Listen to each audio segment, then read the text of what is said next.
Welcome to We Don't Have Cookies with your host, Jason Marshall.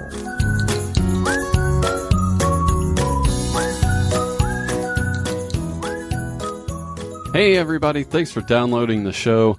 I had something completely different planned for this episode. This is the final episode before this show's 3-year anniversary, and I wanted the final regular episode of the third year to be with Mama Kate.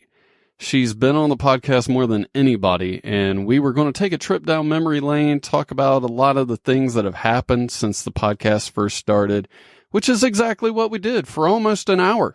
But unfortunately, that recording was messed up, and I'm not sure it can be fixed, so I'm doing this solo episode in its place.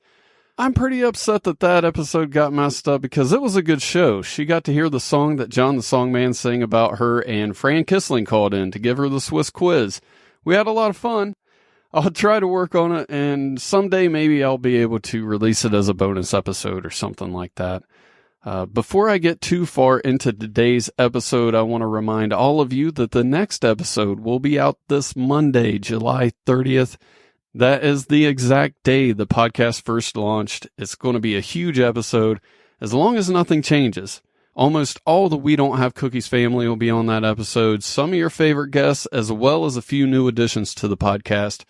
I'll either be talking to or playing messages from Rhoda Young, Father Time, John the Songman, Dan Severn, Karen Rontowski, Benny Mack, Mike Canistero, Gary Henry, Guff, Dave Nelson, Mike Furman, Trevor Strong, Fran Kissling, Choo Choo Stew, and like I said, a couple of new additions to the show. It's going to be a lot of fun, and I cannot wait for you guys to hear it.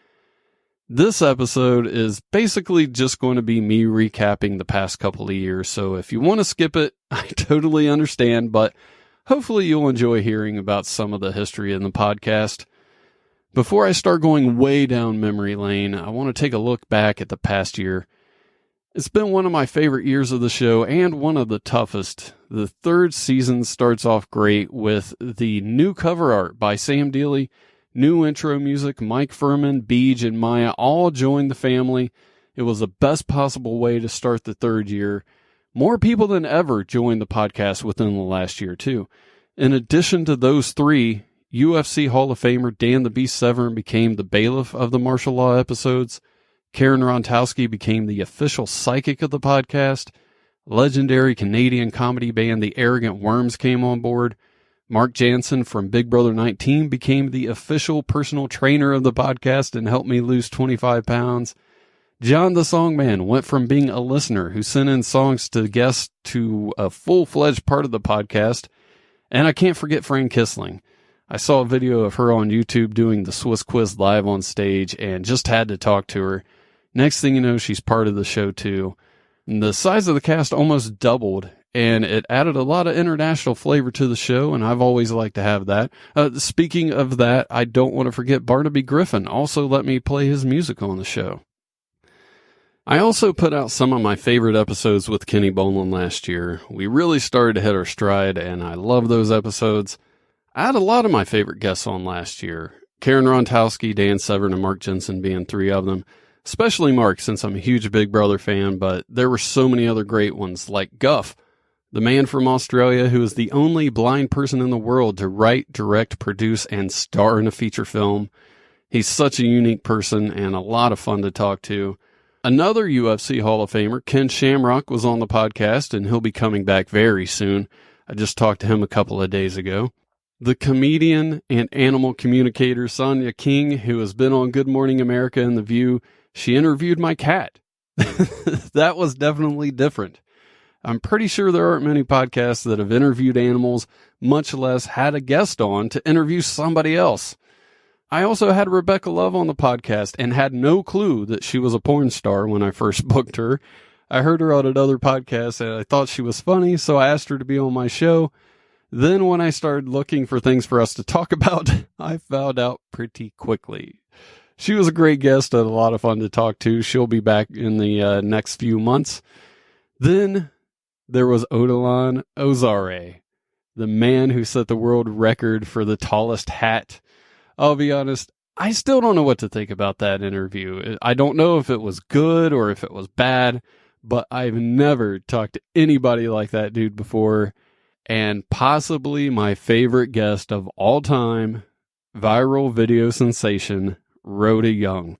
She is one of the funniest ladies that I've ever met, and half the time she isn't even trying to be funny.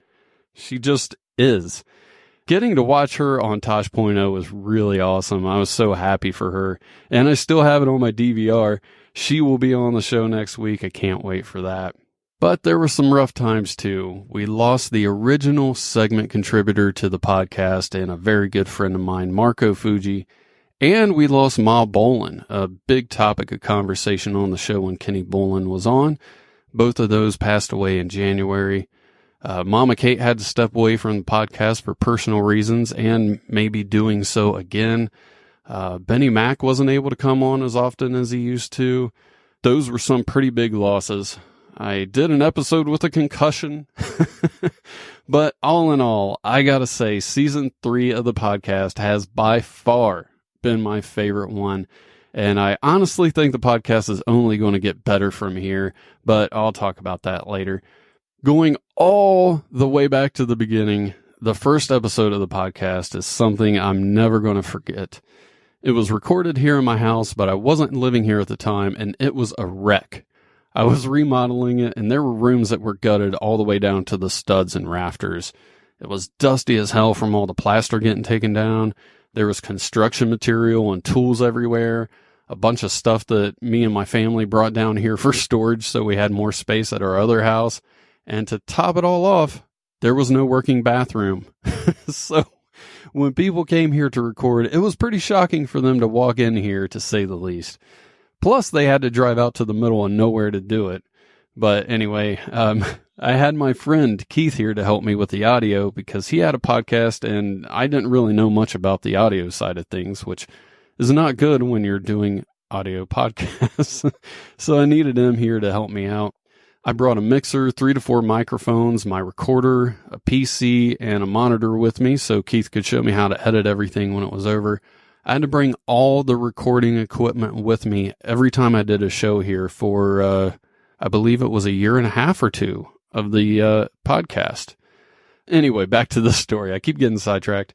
Then my friend Rod shows up. I wanted him to be a big part of the podcast, but he was just here to watch that day. I also wanted my friend Aaron to be a big part of the podcast too, but neither one of them ever really made an appearance on the show. My guests for the first episode were 2 local comedians, Gary Henry and Mama Kate. Mama Kate brought her husband Andy with her, so there were 6 of us. And we all pile into the room where I'm recording right now. But back then, it was filled with stuff that was left over from when my mom lived here. Boxes of stuff from my other house, a mattress and box springs propped up against a wall, sheets of drywall propped up against another wall, and we were all sitting in different style chairs with no air conditioning, no fans, and all the chairs were different. There were some old rocking chairs that were different styles and sizes, and then there were a few matching chairs from an old kitchen table. All of them were creaky, and nobody should ever do a podcast in a rocking chair, let alone 2 or 3. There was so much noise from people bumping the mic cords and stuff like that. It was probably one of the oddest places, seating and combinations of people to ever record a podcast. I was so nervous. I have no idea why, but you could definitely tell when you listen to the show. That episode is called Mamas and Papas if you want to go back into the archives and listen, or even easier, just scroll down to the first episode. The first few episodes were pretty rough, but then came Father Time, who will be making an announcement on the 3-year anniversary episode. He's a local comedian that hit the scene like a tornado. This guy was all over Facebook, talking to everybody, trying to get stage time, book himself on radio shows, and misspelling everything as he did it. He would even get caught up in Facebook drama, arguing with people who book clubs and other comedians. There were times when I would get on Facebook just to see if he posted or commented on anything. So, of course, I had to have him on the show, and he did not disappoint. After a few shows, we ended up having a problem ourselves, which got him banned from the show, up until recently, when I put out the Best of the Father Time episode, and I had so much fun listening back to his stories and got some positive feedback from listeners who haven't heard him before. And I ended up reaching out to him, working things out. There was a time in the podcast history that I always refer to as the Father Time era. Then my good friend Kenny Bolin, the Star Maker, arrived. I'd been talking about how he would be on the show any week now since the first episode of the podcast. After 6 months, some people thought I didn't even know him, and others thought he was just a guy that I made up. But once he got on the podcast, they found out what an entertaining man he really is. Out of the 209 episodes that I put out, he is the third most frequent guest on the podcast. Like I said earlier, I think the past year's worth of episodes that I've done with him have been some of our best work. And I was even the co-host of his show for a few months, but I had to step away to take care of some health issues and other things. He hasn't been on the podcast since then, and I haven't been on his either. I was hoping to have him on the 3-year anniversary show, but he just got out of the hospital, so I don't think he's going to be able to do it. If I'm going to talk about unforgettable guests, I have to talk about Andy Bowman. He was another person kind of like Father Time. He was on during the first year of the podcast too, and like Father Time, he burst onto the local comedy scene, caused chaos on Facebook, fought with tons of people, and I couldn't wait to talk to him. He did not disappoint either. He told so many crazy stories, from running away from the Mormon church in Utah by stealing his roommate's wallet and car keys, to falling asleep behind the wheel at a Taco Bell drive-thru, being woken up by the police and getting arrested. You never knew what kind of story Andy was going to tell, but one thing you knew for sure, no matter how crazy it was, you knew for a fact it was true. Seemingly, one of his favorite things to do was to start drama on Facebook, which led to him being only the second person to get banned from the show when he went too far with some comments he made on one of Kenny Bolin's posts.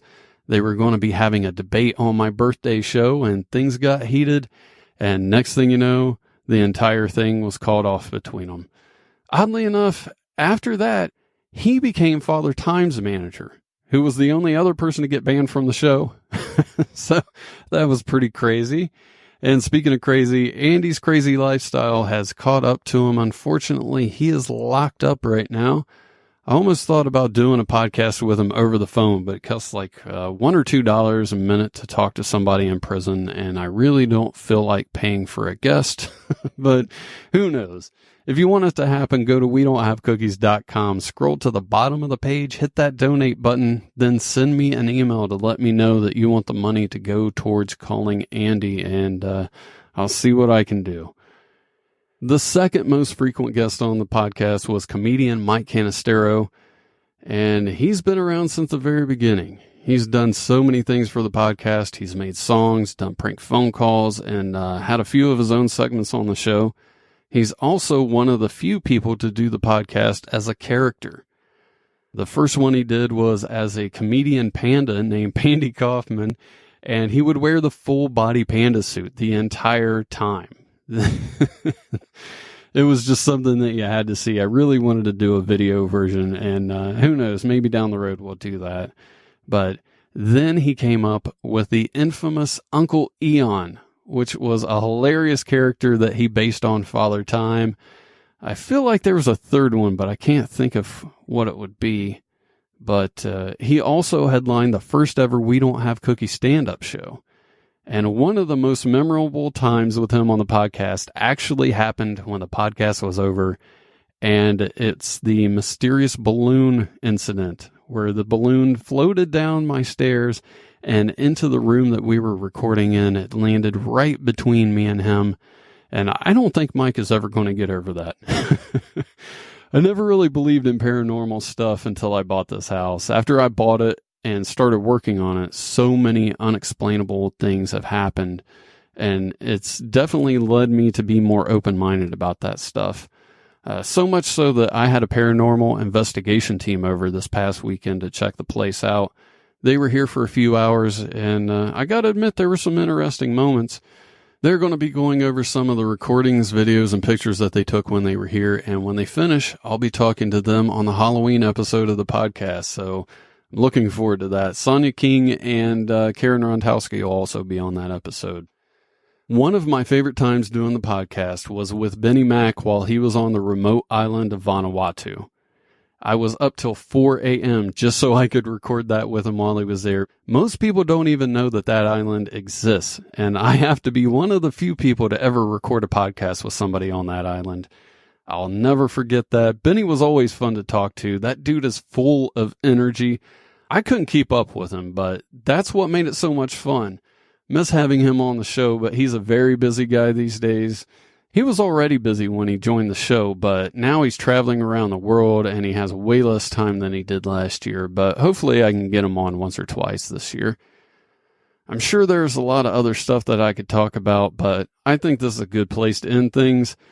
The next year of the podcast is going to be the best one yet. Starting with the next episode, the 3-year anniversary show will be the biggest episode of the year.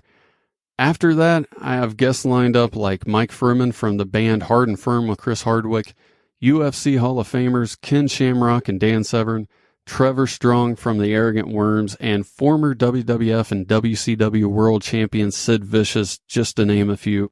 So make sure you spread the word about the podcast. It's the only way the show can grow. That's it for this episode. I'll talk to you Monday on the 3-year anniversary. Thanks for listening. Tell your friends about the show and leave a review. See you next time.